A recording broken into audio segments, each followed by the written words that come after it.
O direito penal surge como uma linguagem de contenção do poder.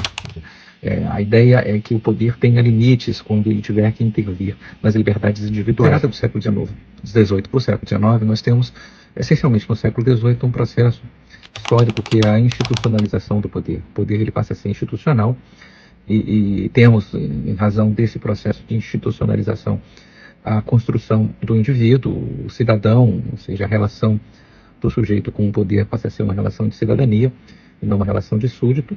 Isso reconfigura a forma também como o direito, enquanto linguagem do poder, ele vai se dar, ele vai se aperfeiçoar.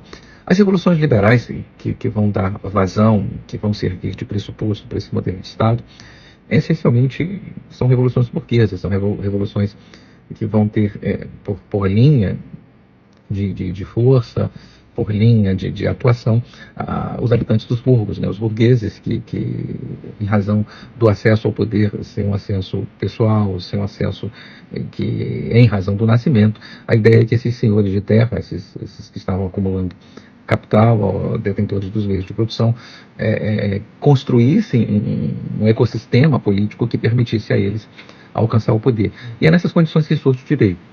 E surge o direito penal, porque se precisou utilizar ou criar uma linguagem que era uma linguagem de contenção.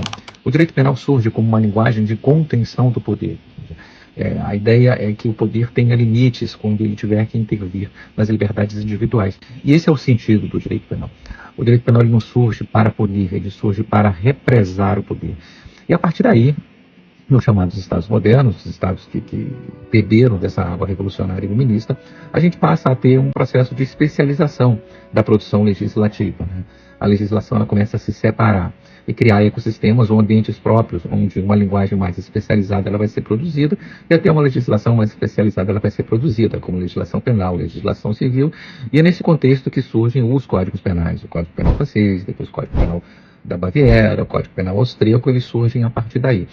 De lá para cá, é interessante a gente observar isso, o que a gente passa a ter é uma reorganização, digamos, uma tentativa científica de captura dessa linguagem, a criação de técnicas com a construção de dogmas, com a construção de preceitos, com a construção de conceitos que vão meio que organizar e alimentar aqueles que vão usar dessa linguagem para julgar pessoas. Pensar o direito penal é pensar essa forma como os Estados modernos eles se constituíram, as verdades institucionais que passaram a ser fruto desse Estado moderno e ver como que Estado e sociedade eles passaram a se relacionar a partir dessas revoluções liberais.